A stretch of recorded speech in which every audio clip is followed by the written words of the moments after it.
New York Giants fans, it is the 100th episode of A Giant Issue. I want to say thank you to all of you who have come on along for this ride. Everybody that's been involved, I really do appreciate it. And what better way to celebrate 100th than with my guy, Emory Hunt, who just dropped another issue of the industry standard Football Game Plan Scouting 2025 Draft Guide. We'll talk to him now. I'm Coach Gene Clemons, and I've got a giant issue.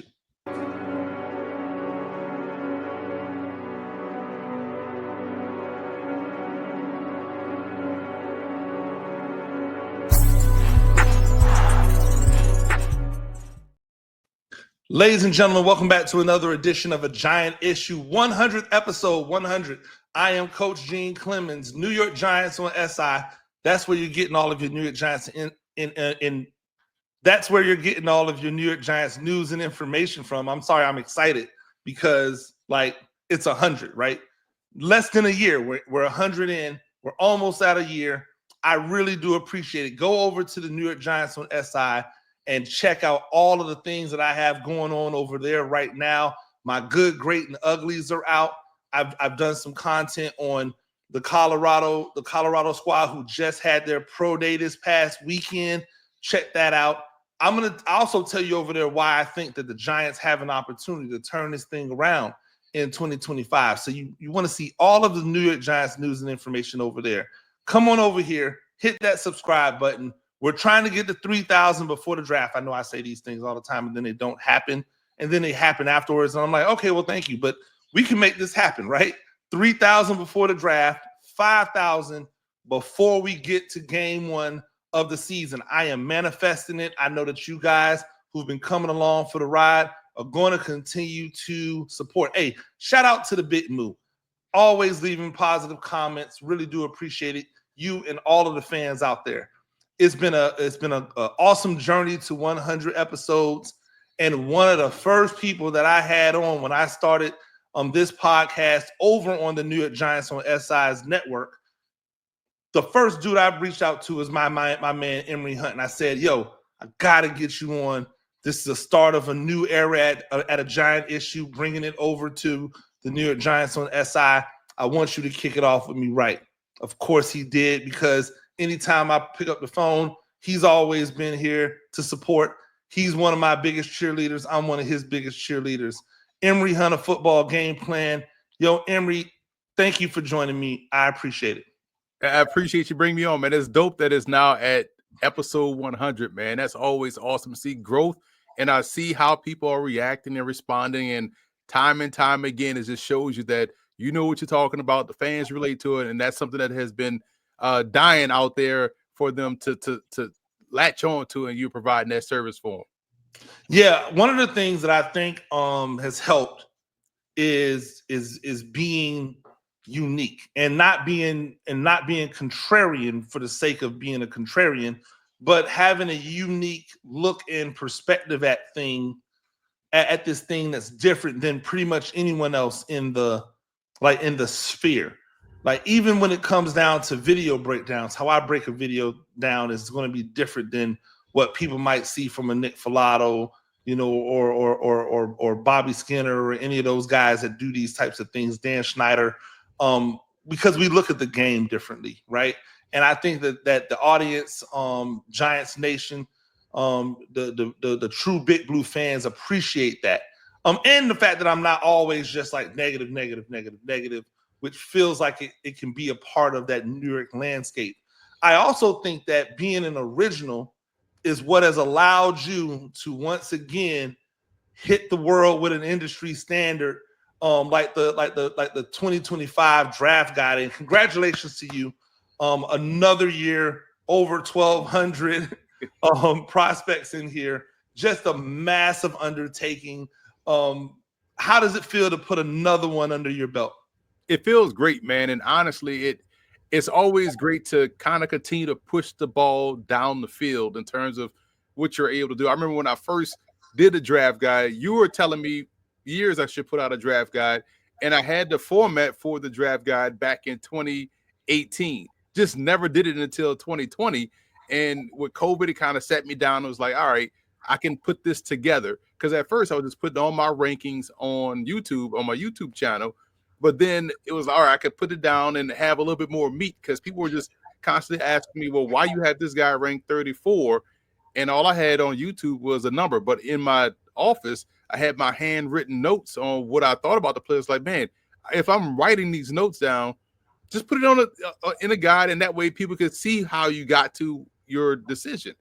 And so doing that was great in and of itself because it was the first of its kind for me, and it was dope to get just, I think I had over 600 something prospects there, 683 to be exact, that first one, and thinking that, hey man, I wonder if I can get to 1,000, and not thinking that, wow, it took me this to do 680, and then the first year I hit 1,000 was in 2022, and that was awesome. It's like, wow, I really hit 1,000. Then it just kept that set the floor now to where, you got to keep going. You got to keep hitting that 1,000. And so this year I saw, as I was trending, grading, because you go to all these all-star games, you might as well have grades on virtually everybody there, especially the major three, Senior, Shrine, and Hula.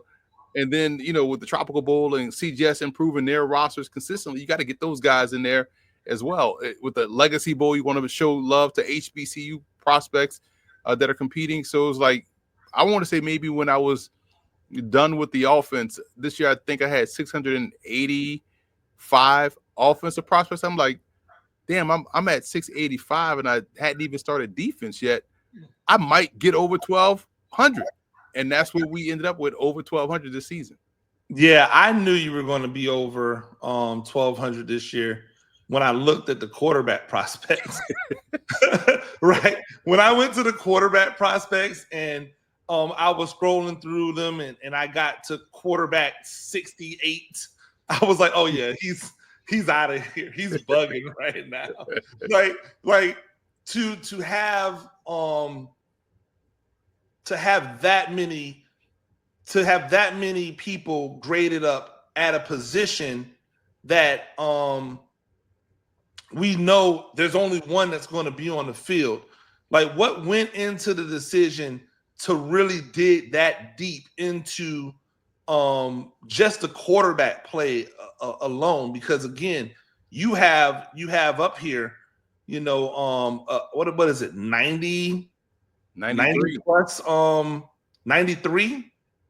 93 prospects at quarterback? That's a ton of prospects. Like, what made you dig and say, I want to go this deep down that quarterback hole?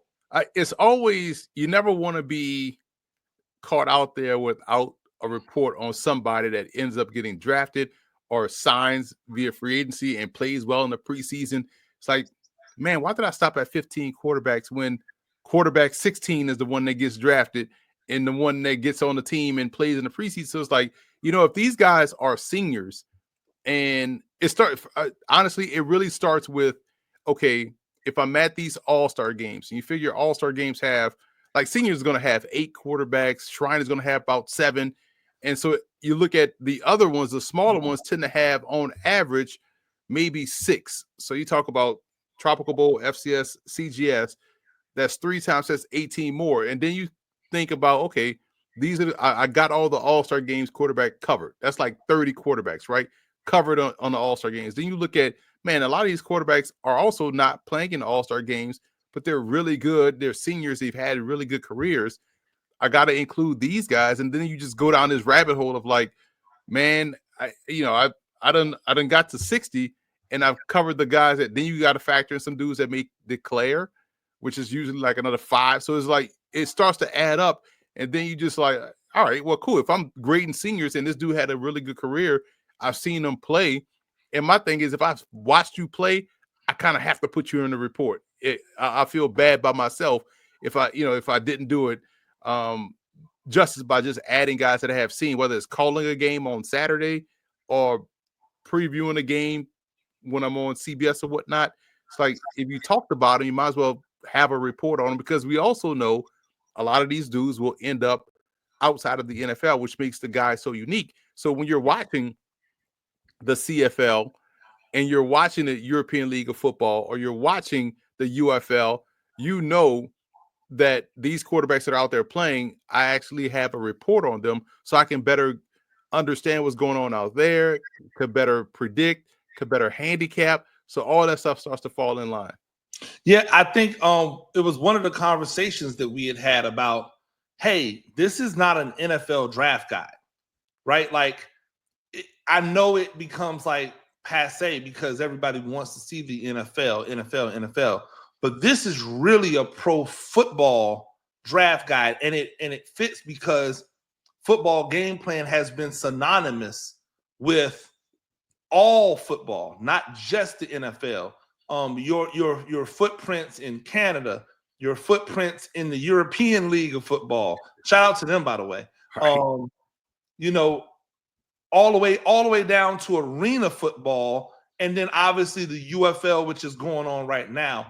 You talk about handicapping, you talk about all of those things that it helps you. One of my favorite things to do throughout the season is watch when a player gets signed, and then I know within a good 10 to 15 minutes that football game plan prospect is going to pop up because somebody's going to say, yo, who is this guy? This is this guy. I don't think there's ever been a time that someone obscure has been signed that you haven't had a draft prospect for them. Probably the most impressive thing that I saw you do a few years ago on CBS Sports when you were doing day 3 of the draft, and they just started throwing names at you, and you were like, yeah, you know, he went to blah blah blah blah blah, he did this and this and this, and we're like deep in the weeds on day 3, and you're snatching prospects out. That's when we started calling you Mr. Day 3, and you added another name to your to your list. I want to kind of break up because I know that my Giants fans will be like, well, this ain't got nothing to do with Giants. Like, chill, people, we got you. Because we're talking about quarterbacks. You've got Shedeur Sanders as your QB1. I also know that you love Cam Ward as well, right? It's Shedeur for you, it's Cam for you. How big of a drop-off is it from those two to number 3, and where are we at in that pecking order? Great question, because I would say when you're talking Shedeur and Cam, you're talking top 5 talent, and then QB3 in my guide is Jalen Milroe. You're talking second round. So that's the gap. Top 5, which means when you say top 5 talent, Gene, and fans out there listening, we're talking in any draft. So if you just want to throw the page back to last year, Shedeur and Cam would have been, I would have had Caleb, Shedeur, Jaden, Cam. That's how they were graded in terms of my pre-draft grades. So that's how I would have had them going in last year's draft. And so for Milroe, he's QB3, but he has a 77 grade. But because of his physical skill set, I could be sold on Milroe at the back end of the first round. You know, if you say, hey, we want to get that 5th-year option, can we come back and get a quarterback?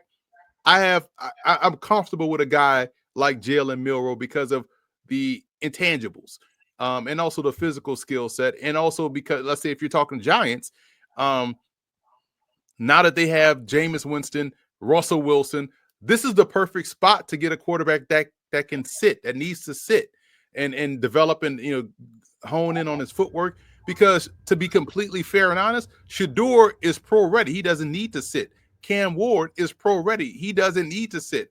Milroe does. This is the perfect spot for him. Yeah, I actually think it's interesting when people go, oh, well, it's great because now you can get a Shedeur and he can sit, he can sit and learn. And I'm like, sit and learn what? The biggest knocks on Shedeur Sanders are knocks that don't actually exist for real. The first knock on him, and you know that in my rankings, if we put these two, I've had Shedeur Sanders as 1 for the last 4 years, right? When he walked into Jackson State, we both looked at each other and went, "This is the dude." Like, he's been there. So I had him up there. The biggest knocks on Shedeur, he's not athletic. That's not true.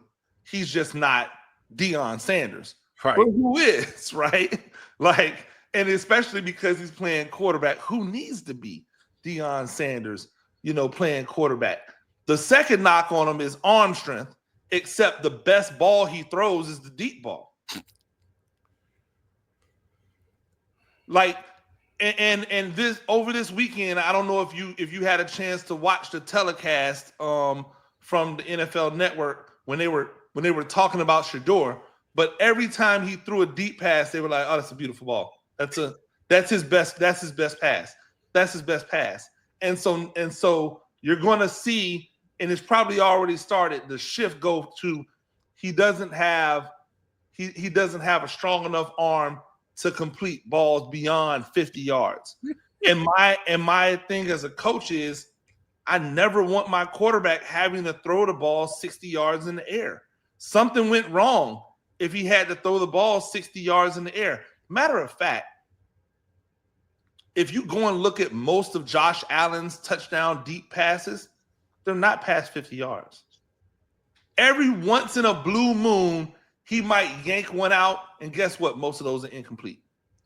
I had someone argue me on Shedeur and say, all he throws is screen passes. So they brought up the TCU game and showed the passes, right? But it had a breakdown, and on the breakdown it starts with 5 for 5 deep passes, and I went, I wouldn't care if he threw 40 screen passes. If he's going to be 5 for 5 on the deep ball, that's probably 5 touchdowns, right? Which it was in that game. Which it was, because he was killing them. I just thought it was hilarious that that's what they do to Shedeur that's different than I've seen them do to anybody in this space. So you say it is Shedeur Cam, Milroe is a round, a early day 2 pick.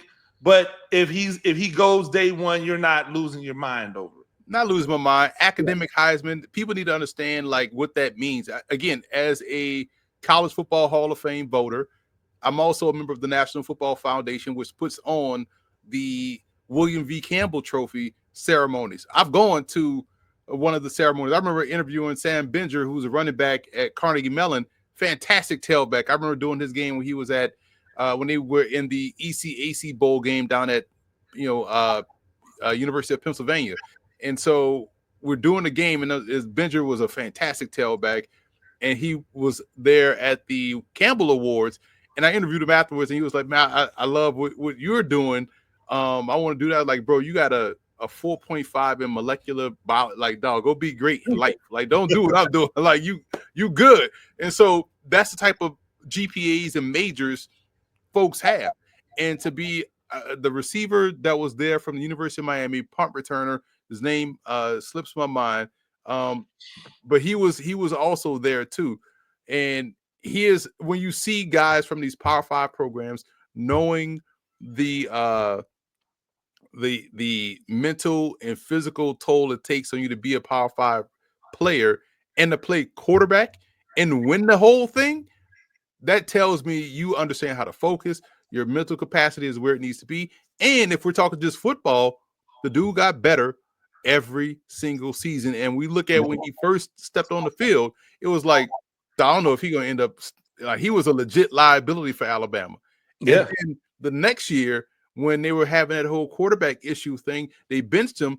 They saw what that looked like versus South Florida. Then they went back to him, and they went to the SEC title game where he outplayed Carson Beck in the SEC championship game and did a great job in the postseason. So Milroe was someone that you saw get better. And this year, he had more turnovers, but he had the same amount of touchdowns and crazy numbers rushing the football. So the turnovers to me were some were bad decisions. Some were still getting adjusted to a new offense. So it wasn't as bad as people are trying to make it out to be. So that's why he ended up as my QB3 and someone that I would be willing to take a chance on.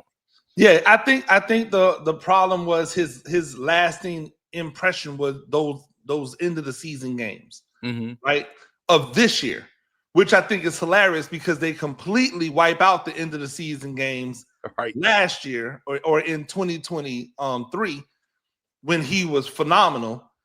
I go back to with Milroe because you know what the rule is in football. If I've seen you do it, then you can do it, right? So I watched him carve up the best defense in all of college football 2 years straight. If you can do that to them, then it becomes a consistency issue. Right. And that's the thing that I think you can improve on. You know, especially when you think about how, like, his age, and the fact that quarterbacks can take longer to mature, like see Geno Smith. Mm-hmm. Now, do I think Geno Smith had to wait 8 years in order to get the opportunity to be who he could have been the entire time? No, I think he went to a bad organization, or not even a bad organization, but an organization that didn't really and truly believe in him. They had a short hook on him. He then went to the Giants, who I actually think Bob McAdoo, is it Bob? Not Bob McAdoo. Ben McAdoo. Ben McAdoo. I think Ben McAdoo actually believed in him, but Giants fans didn't believe in him. And because he was going to be replacing the legend, he got ran out of town before he had a chance to really do something. So now he's on this journeyman's thing, which really wasn't a journeyman. He really just hung out in LA, I think, for the next, God knows how many years, but he got an opportunity. And when he got an opportunity, he seized it. I actually was talking about this with Matt Waldman this past weekend.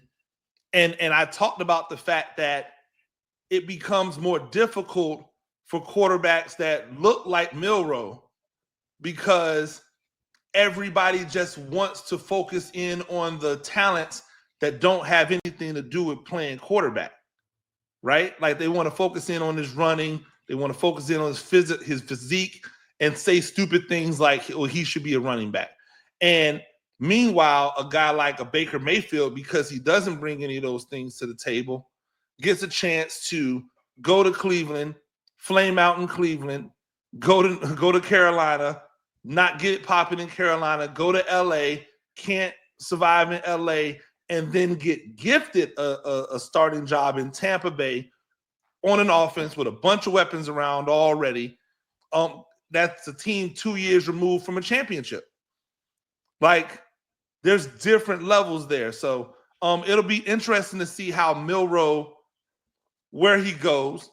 I think he's definitely a play for the Giants if they decide to not go quarterback in the top of the draft. And it would be really interesting to see Milroe underneath the tutelage of Jameis Winston, because I think one of the biggest issues that people have with Milroe is he just doesn't have any, he has a fastball, but where's his changeup at, right?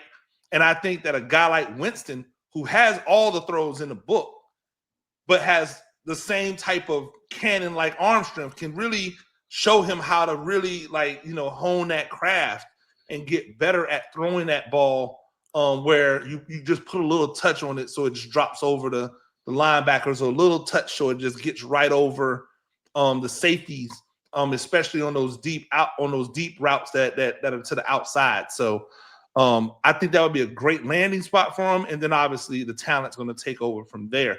Why grade so many? Like you said, if I'm at these things, I might as well grade these people. But even being at all of those, postseason bowl games that you go to, it's not going to get you to 1,200, Emory. Like, you tripping out here. Come on. Well, what are you doing with 1,200? Why 1,200? Well, if you think about it, let's say, obviously I got to have grades on everybody that competes in the Senior and Shrine Bowl. Okay. So right there, you're talking about 240, because it's about 120 to 130 guys. So let's just say, for the sake of easy numbers, 250, right, for Senior and Shrine. That gives you 250 right there. And while I'm in the midst of grading these guys for the Senior and Shrine, then I got to go to the Hula Bowl. I'm going to the Hula Bowl first, because Senior and Shrine are the last two All-Star games out. So Hula Bowl has some good quality, because that used to be where I used to go out to the NFLPA Bowl out in Pasadena. And that got shelved. So a lot of that talent just started to filter into the Hula Bowl. So their roster really got great. So now I'm grading those players as well, all of those players that participate there. So we're at what 375 now, or 375 in terms of grade. So that's 375. Then you have the combine list that comes out. Mm-hmm. So what helps with that is the majority of the guys, virtually all the Senior Bowl guys are going to be on that combine list. So you already can cross those names off. 3/4 of the names on the Shrine Bowl, you can cross those names off. So now you're working with probably 150 guys that you haven't graded that are on the Senior Bowl list, and you grade those 150. So now we're at what, 5 something? Yep. And then you look at CGS, who brings a great amount of players there, like 300 players they bring there. And that when you start to whittle down, okay, where are the positions? And they usually have like 10 quarterbacks there, Yep. 20 running backs, 30 receivers. And you really look at the O-line, D-line, and DBs, because those are vast numbers, and linebackers, which are going to be key, because that's the kind of position that gets left out. And you see 20 linebackers there. So it's like, man, these are all FBS players and FCS players that are draft eligible, that are at an all-star game, that, hey, you remember this guy playing, really well. Let's say, for instance, example, Lawrence Toafili, fantastic running back at Florida State, probably should have been at a Hula Bowl or a Shrine Bowl, but he's here at the College Gridiron Showcase. You can't not include him, because that's a Florida State player that played a lot, was a starter. So you find yourself going through that, and now you're at what, 700. Yep. So it just and it's just like, now then you add in the Tropical Bowl, which has more spillover. Think about this: Donovan Smith, quarterback for Houston, had a lot of fanfare coming into the season, and some people say he was going to be a first-round pick, and now here he is playing at the Tropical Bowl. Well, you got to include him, and you look at the roster: DeJuan Black, edge rusher, started at Florida, end up balling at Temple, and now he's here at the Tropical Bowl. So now you're at 1,000. Yeah. And then when you finally cap it off with HBCU Legacy Bowl, FCS Bowl, you pull some small school guys from there, and anybody you got from Canada that you went to that All-Star game, you're like, all right, I'm at 1,200. Yeah, and that all of the things that you said doesn't even include the guys who didn't go to anything. Bingo. Any one of those things. Like I take like a guy like Will Fuller, not Will Fuller, excuse me, Will Shepherd from Colorado, who I've been heavy on, because I think he would be a great fit in that Giants offense as a longer guy who can be an X or a flanker, depending upon how you want to utilize Malik Neighbors, right? Like he could fill into that other spot and then let the other people kind of filter themselves into whatever comes down after that. A guy who is 6'3", 195 pounds, strong frame, great hands, is not a clapper. You know what I'm saying? Not a clapper, guy who really keeps his hands within the framework of his body, doesn't jump to catch passes that he doesn't need to jump to go and get, but understands how to high point things, has great explosiveness, even though he's not like a burner as far as a 40 guy goes. And that guy didn't go to he didn't go to the combine. He didn't get an invite to the combine. He didn't get he didn't go to any postseason all-star games. So then you have guys like that you probably have to get in there as well. Another example would be Thor Griffith, who I remember being a stud at Harvard. And then he transfers and goes to Louisville, but then you forget he was at Harvard, and then you forget, okay, I know he was a graduate at Harvard, but he had the 1-year eligibility. Is he going to go back? Does he have another year? That's the other part of this thing too. So he didn't go to anything, and he didn't go to the combine. Otherwise, he would have blew that up, because he would have had like 35 plus on the bench press. Yeah. And then you remember, oh, I remember talking about this guy. You go back to your notes during the season when you're talking about games and guys you brought up. You're like, oh, Thor Griffith, I got to get him in there. So there's going to be guys that are not in the guide that will probably get drafted or signed from major programs that you forgot about, because one is just so many doggone players, but also because if your reference point, I'm talking about me, is all-star games and combine, then anybody outside of that, they really have to be popping into your eyesight or on your radar. So if guys are not in the guy that that may purchase a guy and be like, man, what happened to hey man, listen, I'm one person and this is how I go about it, and it usually gets filtered down to that way. Yeah. And speaking of that, because I want to again jump back into some Giant specific things. People seem to think that receiver is still a need, even though they brought back Darius Slayton, which I thought was a great re-signing. Like, who are you going to find out there on the market better than Darius Slayton for that price? Like, most of these people are tripping; they don't get it.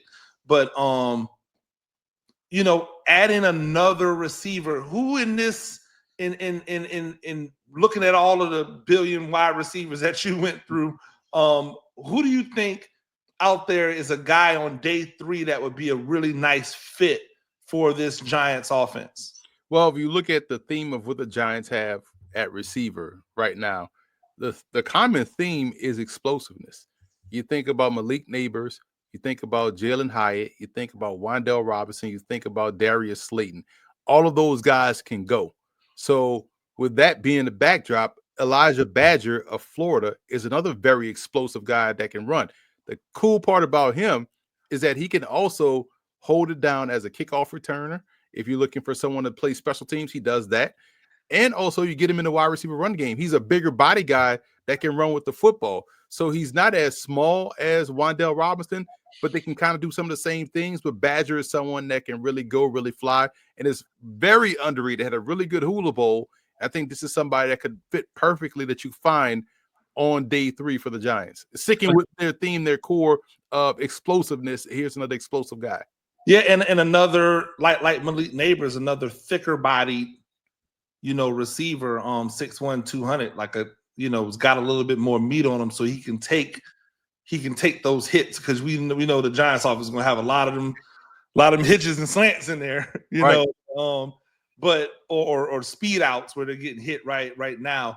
And I think that the pressure needs to be put on Wan'Dale Robinson, because like over 100, well over 100 targets, 90 receptions, putting up that little of production is just not going to be good enough.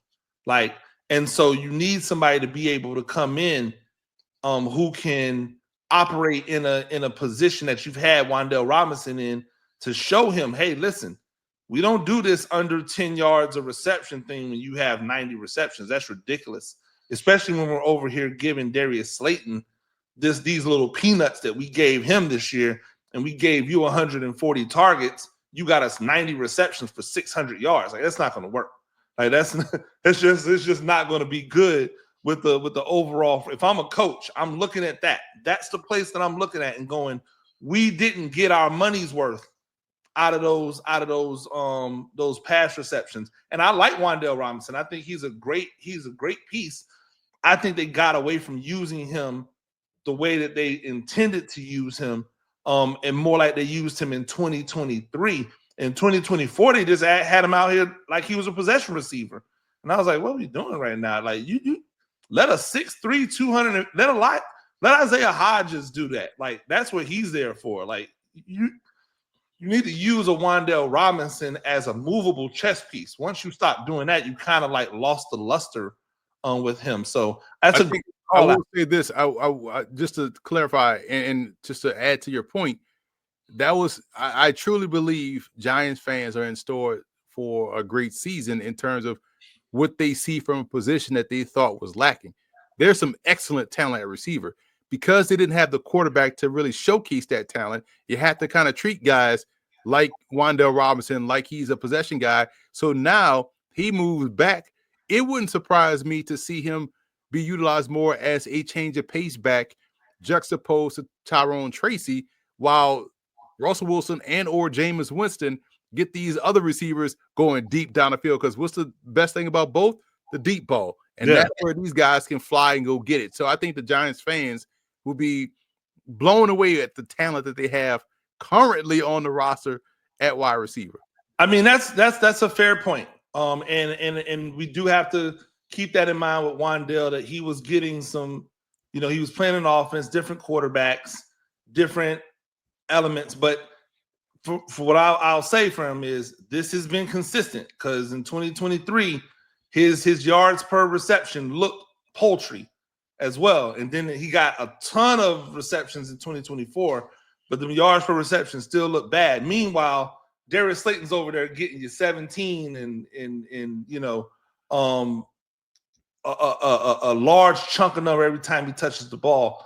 I need to see more of that from Wan'Dale in 2025 if he's to be a guy that's a long-term guy, because we're getting into that point now where he's gonna, you know, next year will be his you know, his last season under his rookie contract. So it'll be interesting to see how that plays out. One of the other things I wanted to ask you about the draft guide, what is your helicopter or blimp view of this recruiting class, of this entire class, that 10,000 foot look at the class? Like, what does it look like for you? That we're getting old. And the reason why I say that is because the amount of former NFL players' sons that are in this class, like, let's just list them off, right? The obvious is Shador and Shiloh. Yep. That's given. Jordan Bly, recognize the last name? Yep. Dre Bly's son was out there killing it at the Tropical Bowl, wide receiver from Gardner Webb. Moose Muhammad, name for time, Moose Muhammad, son, played at Texas A&M and was out there doing great things at the Tropical Bowl. You also have Chuck Wiley the fourth. Wiley, you know what I'm saying? So his son, Chuck Smith the fourth. I'm sorry. So Chuck Smith, he's the defense or the edge rushing coach. You want to get right? Maybe. Yeah. Go see Chuck Smith. Go see Chuck Smith. His son coming out of Villanova, played at Wofford as well. So his son is in his class. You also look at Marcus Barnes, 6'4" safety from William & Mary. His dad, Johnny Barnes, played a long time in the league. R.J. Oben, Roman Oben's son, in his class, Notre Dame, by way of Duke.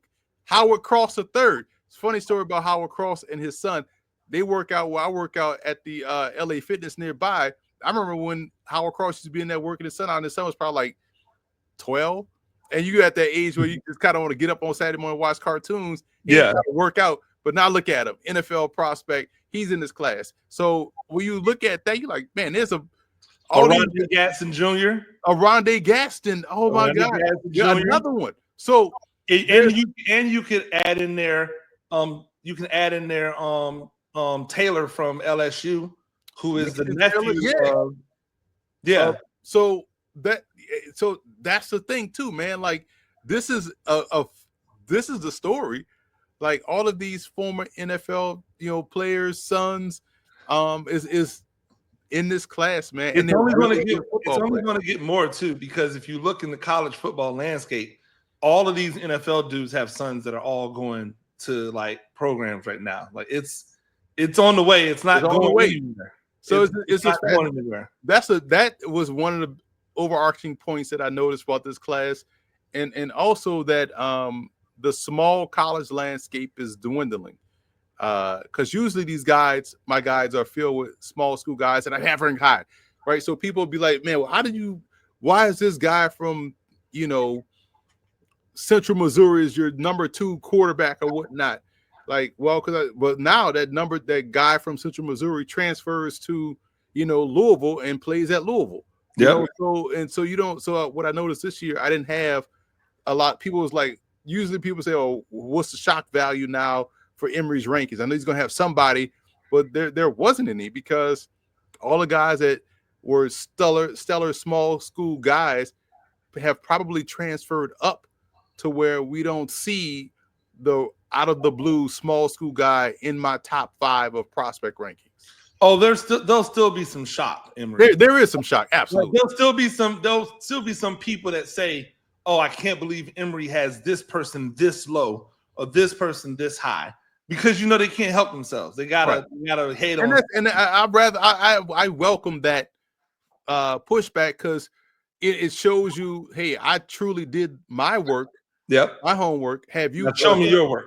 Bingo. Have you watched this dude to say? Yeah. Have you watched these guys to say that this guy that you are so vehemently saying is better? Is he better than these guys? Like, unless you have watched these guys and honestly have said, you know, I can kind of see how. So I'm always welcoming that because again, I will stand on my work, right, wrong. Yeah. No, and that's great. Because at the end of the day, everybody should look at things differently. Yes. There shouldn't be anybody that is looked at on a like an individual basis. So I can definitely understand that. Defensive linemen, there's a lot of talk about defensive line and where they are. The Giants still looking to bolster the defensive line. Is there a guy out there that you see, a day 2, day 3 guy that you think would be a perfect fit for to kind of line up next to a Dexter Lawrence in between those two edge rushers that they have out there? It's funny because if you are a Giants fan, you probably watched a lot of Shedeur Sanders, right? And if you're a Giants fan that's looking at quarterback, and if you're grading quarterbacks, and you are a Shedeur pessimist, you probably watched a lot of Nebraska versus Colorado. And if you watched a lot of Nebraska versus Colorado, you've seen Ty Robinson, number 9, that defensive tackle that just kind of continues to wreak havoc against Colorado, but also against any of these offensive lines he's going against in the Big 12/Big 10. And Ty Robinson stands out, number 1, because he wears number 9. So he's a single-digit D lineman. That's going to always catch your attention. But he's very good. And he had a terrific combine, so he tested out great athletically. I think he has potential as a one-gap penetrator. And that's, in my opinion, what's needed alongside of Dexter Lawrence along the defensive line. Not talking about the 2 edge guys, but talking about the interior D line. When he had Leonard Williams right there, that's exactly what you wanted. I think Robinson can give them a little bit of that because he has kind of that crossover where he can be a 3 tech, he could be a 1 tech, he could be a 5 tech in this particular defense. So I think Ty Robinson is one. And if you look into, stay local and strike oil with a deep dive, how about Malcolm Roy out of Rutgers? Grading his film, I was like, first of all, shout out to Greg Schiano and what he has done since returning to Rutgers. Because if you notice, the last couple of seasons, I've had higher grades on Rutgers defensive players, and they are a ton of Rutgers defensive players in my draft guide the last couple of years. The reason being, because he is able to recruit, develop, cultivate legit dudes. And Malcolm Roy out of Rutgers, a defensive tackle. It's probably be a day 3 guy. Is someone that could definitely fit the Giants' defensive line rotation. No, those are great names. And I think that the one thing I've heard a lot of people talk about, I wanted to get your opinion on this. A lot of people are screaming for Abdul Carter at number 3. And I'm like, okay, cool. If he gets there, great talent, cool. I just don't know if taking an edge rusher with your number 3 overall pick after taking an edge rusher with a top 10 pick and then paying $100 million to an edge rusher is the best utilization of a resource. And so, like, a lot of people are like, oh, well, Kayvon Thibodeau ain't this and Kayvon Thibodeau ain't that. And I keep going, well, if you're only going to judge your edge rushers by sacks, then like this is why you guys keep missing on edge rushers, because there's only a certain handful of guys who consistently get double-digit sacks every year. Everyone else teeters between that 5 and 6 to like 12, 13 at their height. Like that's usually where it is, because sacks are not something that you can quantify because the other people are getting there before you, right?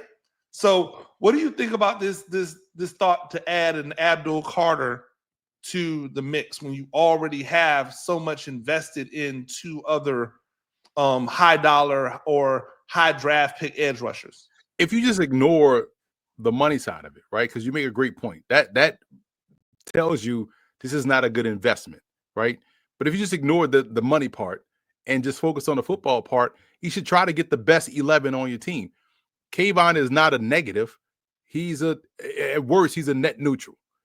But there's a guy in Travis Hunter that can be a net positive for your cornerback position, and he comes in healthy, unquestioned. So you got questions right now with, Banks, and you have is Paulson Adebo Adebo is going to be, healthy enough to be out there and be what he was pre-injury? That's the question mark. But you mean to tell me I can get a Travis Hunter that doubles as a cornerback and receiver? He could be my wide receiver 3, but be my cornerback 2. A guy that he also can be, even if Paulson Adebo is healthy. You mean I can get this superior talent as my wide receiver 3 in my nickel corner? Over Drew Phillips, and Drew Phillips is a great player too, a very good player too. Like, I can use Travis Hunter as a true game day matchup piece. Like, hey, this week we want you playing X. This week on defense, we want you playing the boundary. This week we want you playing the slot.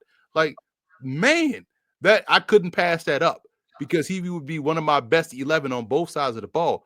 Abdul-Carr is a great player, a great prospect. I'm sorry, but to put him in the mix.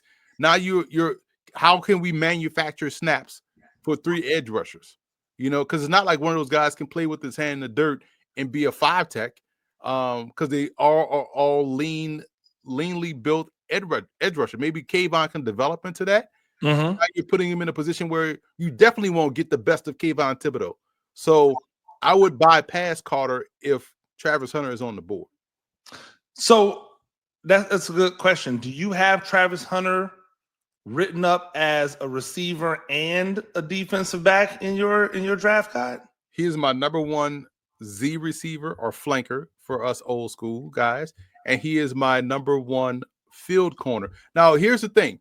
When we talk about field boundary and slot corner in my guide, I know there's no field side, boundary side in the NFL. It's outside corner, inside corner. Because of the reason why I designated field, boundary, and slot. Slot is obvious. That's transferable for either side. That's something you can see that in both sides, in both games, pro and college. But for the field side, I'm basically saying I think this guy is a great press corner, can go against a team's number 1 option and handle and play with without as much safety help. When I say field guy, I think this guy is more of a better athlete that can play out in space, maybe have a little safety help, but I like the fact that he can gamble a little bit more because I trust his athleticism. He's a solid tackler, and has probably better ball skills. So you kind of want that guy on the field side. But in the NFL, it's really outside or inside. And so I do have him as my number 1 field corner and my number 1 flanker. I actually wrote a piece on New York Giants on SI about how the many different ways that you could utilize Travis Hunter in your defense. I said, hey, he can be, if you wanted to start with Adebo and Banks, right? Adebo is he's a better zone corner than Banks is, who is pretty much just a man corner, right? So if you wanted to play more man on the outside, you could take Adebo out, put in Travis Hunter. If you want to play more zone, you could take Banks out, put in Travis Hunter. If you wanted to get a better man matchup in the slot, you could take Drew Phillips out, put Travis Hunter in. You could use Travis Hunter and bring him in to dime, move Drew Phillips into the box as that dime linebacker, and have Travis Hunter there. But then you could also put Travis Hunter back in your 2 high. Your 2 high safeties. And the reason that you could move him around like that in zone and zone coverage is because his ball skills are going to be immediate. From day 1, he will be the best defensive back in the National Football League when it comes to ball skills. So imagine having him in Holland, right, on those hashes instead of Holland and Tyler Nubin, who, in my opinion, is a second-level safety, right? So when you think about all of the different usage, all the different ways that you can use Travis Hunter, you could get him starter snaps without him actually being a starter because of the way that you can move him around. But then that also allows him to be on the offensive side of the ball where he can be a wide receiver 2, wide receiver 3 plus because of the way you're using them. And then people, the pushback from people will be, well, you're asking him to do a lot. You're asking him to learn a lot. And my thing is like, okay, so he's the one who wanted this, right? So if he really wants this, if this is really what he wants to do, guess who will take the challenge? He will. And he's smart, he's ultra athletic, and he doesn't have a life other than football and fishing and doing TikTok dances. Like, this dude is tailor-made to be able to learn all of this stuff. So I think you're right on, you're perfect on what you're saying about his value added at that number 3 position, and all of the different ways that you could use him just defensively, as opposed to Abdul Carter, who is coming off of injury, might have to have surgery, don't know what it is. It's a lower extremity injury, and we always got to be careful about those things. I want to get you out of here. I want to get you out of here soon, but I've got a couple more things that I wanted to go through about the about your guide overall. First, who is would you say is the biggest sleeper? Your biggest sleepers in that people are going to be like, oh, I didn't see that coming, and you're like, no, he's just wait, like, don't believe me, just watch type of thing. Oh man, there's like a ton. I will say, to answer that question, I would probably say in terms of sleeper position wise, there's a bunch of guys there's small school guys that I really like, but I probably will lean more toward the tight end from Clemson, Brenningstool. Even though he was a combine guy, even though he's played at a Power 5, I think people are sleeping on how good he was, how good he is as a tight end, flex tight end. But smalls, I'm hesitant to name a small school guy because that is kind of predicated on him getting drafted. But if I want to give you a small school guy, it's definitely Land Larison, the running back of UC Davis, because of how fantastic he is. When you talk about someone that glides out there on the field, he glides. Like, he is. If I know we say this a lot, where if so and so could be a top 10 receiver, you just play receiver. I legitimately believe Larison can be just that. That's how good he is at running routes. But also, he's explosive. He has very good vision, very good footwork and quickness and agility. And so Land Larison is someone that's a deep sleeper from a smaller school, that can be that guy. But from a big school perspective, I think the tight end in Brenningstool from Clemson. So where would you compare Larison and a guy like Marcus Yarns, who I like as well, the Delaware prospect? I did the Delaware Monmouth game, and it was funny because during the game, like during commercial break, I'm like, man, they had a bunch of scouts there, so I'm just like, man, this, I know Yarns is on the Senior Bowl watch list. I know I haven't really seen nothing yet. Like, is really just kind of just fitting in. And then in the fourth quarter, they threw a little quick screen, like a little pop screen, and he just took it like 85 yards for a touchdown. Just like, and you saw the acceleration. You're like, oh, okay, now I get it. Like, he got next level speed, and next level acceleration. Kind of like what we saw in college from Pierre Strong, South Dakota State. Same type of acceleration. And so I like Larison better than Yarns. Yeah. And so Larison is that much of a talent.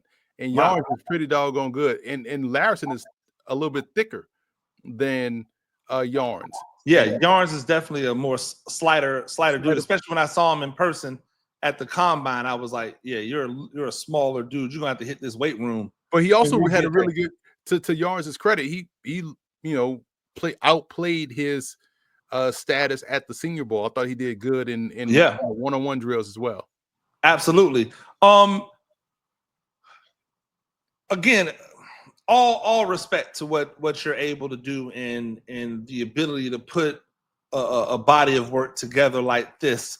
One of the added little wrinkles I think this year is being more specific to the Canadian Football League. Is that something that you've been working towards? Is something you've been thinking about over the last few years, is being more CFL specific with how much work you do with the CFL? Definitely, man, because Giants fans know Nathan Rourke was on your roster last year during training camp, CFL stud, and he didn't really get an opportunity with the Giants, but that's okay. He goes back to the CFL. But all of that just, like, it's funny, Gene, because when you think about the work you do, and a lot of it is just crossover over stuff, right? So we're great. If I'm at this All-Star game in May, the East-West Bowl, which is their All-Star game they play before the season, and people are like, why would they play it in May? Because you're not doing anything up there post-November, right? Because it's like brick cold, iced out. You ain't doing nothing up there, so might as well get this out the way in May. And their whole draft process is unique anyway, because guys can get drafted, go through training camp in preseason, and then go back to school. So they can get an early look at guys and get them in their training camps and all that stuff like that. So I was like, if I'm up there, I've been going to the East-West Bowl since 2013.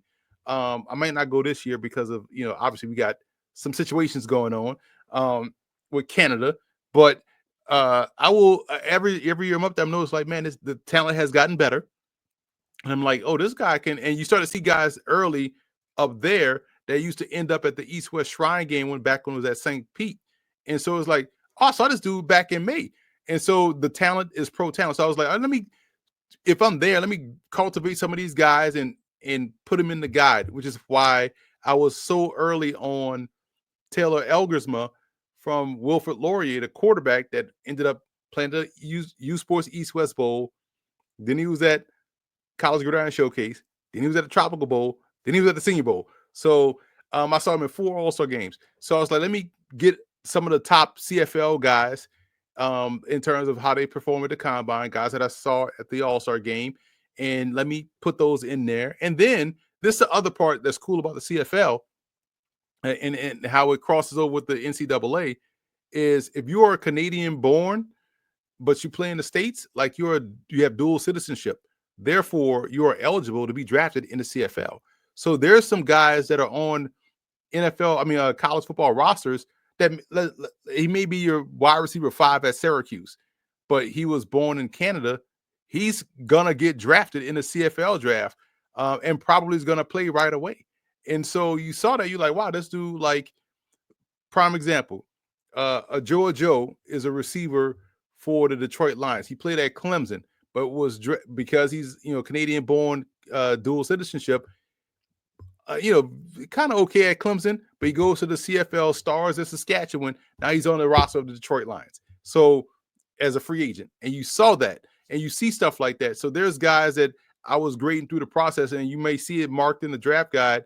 The red star, the red block in the corner of their report lets you know, hey, this is also a CFL draft prospect as well, like Curtis Rourke, Nathan Rourke's brother. And then you combine that with guys that that were at the CFL Combine that are from BYU, are from LSU. And you're like, oh, these are actual NCAA prospects that went up there and competed. Let's put them in here. And so now we created a whole new section for the draft guide this year. Over 50 CFL draft prospects in this guide as well. Where would you rate those 2 guys? Taylor Elgersma is obviously your quarterback 1 on your CFL, but is he higher than Rourke is as far as a quarterback prospect? Which way are you leaning on those 2 prospects? I have a better grade on Elgersma than I do on Rourke, and the biggest reason why, Rourke has been banged up a lot in his career. He should have came out in 2023, but at Ohio he got hurt late in the season, and they were having a great year. And so Then we saw him. We found out he was playing through a torn ACL this year. Like, so the injuries kind of keep knocking him down, and it takes away from some of the mobility that we saw earlier in his career. Elgersma, Gene, when I tell like when I was, I don't know how far you could throw a football, but when I was in my prime, I could throw a football over 50 yards, right? From just a straight one hop and just launch it. Yep. So I go up to Canada and I picked up a Canadian football, which is the ball is bigger, in my opinion. I have a picture of me holding a CFL ball, and I have large hands, or big hands, right? For my height. So grabbing the ball, I'm like, I could see how far I could throw it. I couldn't get this ball past like 35 yards, right? So going up there, and this I noticed this when I was at this was like 3 years ago at the U Sports East West Bowl when it was in Quebec City. And I was like, it's because the quarterbacks up there, you know, they don't have the strongest of arms. But then this one dude was throwing, and I was like, yo, I hear this. Like, who is this dude throwing this football? It was like a 6'5", 230-pound quarterback from University of British Columbia winging it. I'm like, oh, this is different. And so I'm excited about, oh, this Canadian dude is going to be somebody. And then I go back and look at his bio. He was a Penn State dude that transferred from Penn State to British Columbia.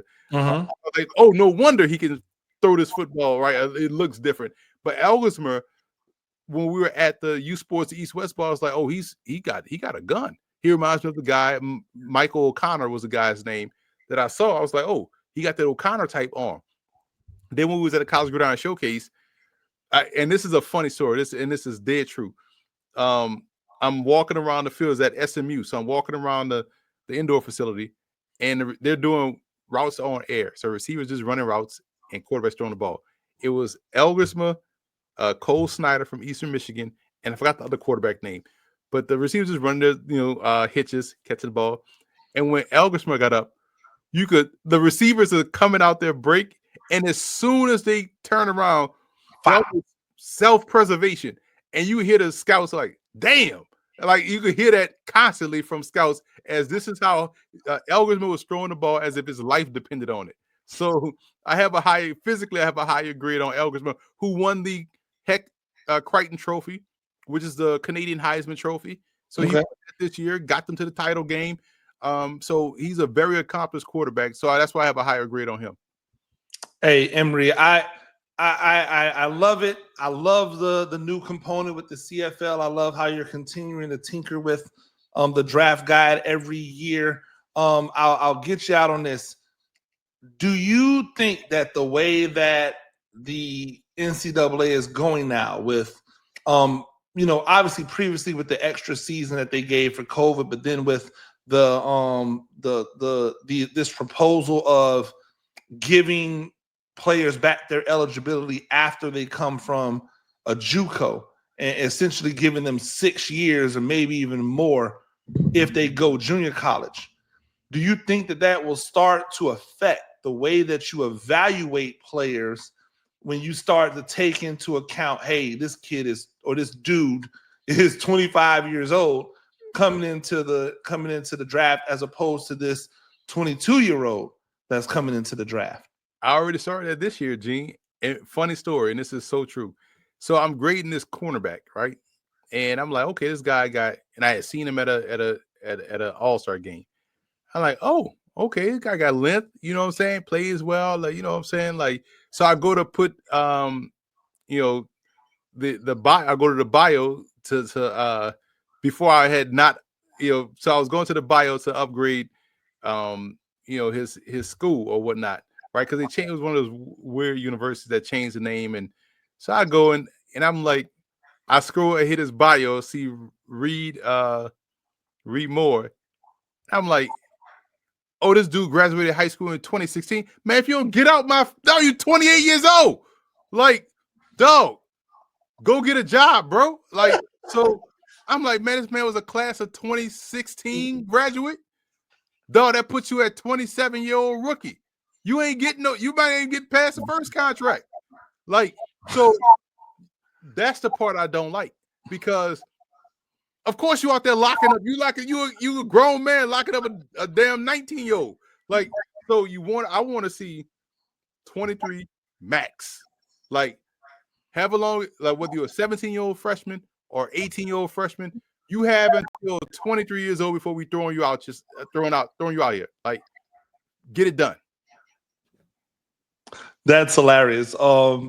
Just thinking about a 28-year-old cornerback out there just putting the work to these jitterbugs. Like, how dare you? He was gonna be one of them dudes. I like. Oh, they sleeping on this dude. Yeah, like of course they are. You know what I'm saying? He's 30. You old as hell. It's funny too because Shiloh Sanders actually makes fun of himself for that, like the fact that he's, he just turned 25.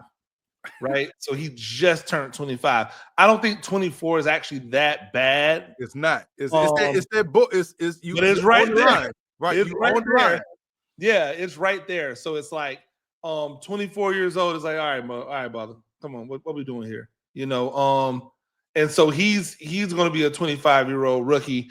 But like he knows it. He can see it. He can acknowledge it. Like, yeah, I'm 1 or 2 years too many in this situation. Emory, I appreciate it, man. Once again, ladies and gentlemen, go out footballgameplan.com/2025 draft guide. That's it. Make sure you go there. The link will be in the description. Make sure you go purchase that. It is the industry standard for a reason, because you're not going to find anyone else. You might find people who go further into depth about a particular prospect, but you're not going to find someone that can give you the depth of knowledge on as many prospects as this man over here does. And he does it with love for the craft. He doesn't do it with the, oh my gosh, I'm tired of football, I need a break. The NFL sees there are people right now. I'm taking you guys behind the curtain. There are people right now who are praying for the NFL draft to get here so they don't have to keep talking about football. And this is their job. Like they get paid 7 figures, high six figures to do this. You know how I feel about football. I talk about it year round. This man talks about football year round. We're heavy into the UFL season right now, right?